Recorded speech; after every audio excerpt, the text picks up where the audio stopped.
এজন্য আমার ভাইয়েরা বন্ধুরা একটু মনোযোগ দিয়ে শুনি কথা বলা।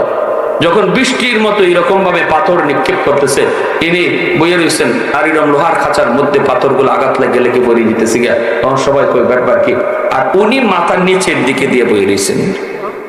আমরা তো কেউ মারলে পরে হাত দিয়ে এমনি ফিরাই, ঠিক না, চোখটা দিয়ে এমনি চাই হাত দিয়ে ফিরাই মারলে পরে, কিন্তু ইনি চুপচাপ মাথাটা নিচের দিকে দিয়া বোয়া, পাথর আইতেছে বৃষ্টির মতো, একটা পাথর শৈল্য পড়ে না, লোহার খাঁচার মধ্যে আওয়াজ হয়, আওয়াজ উইয়ে পাথরটা পড়ে জায়গা, লোহার খাঁচা কেউ দেখে না।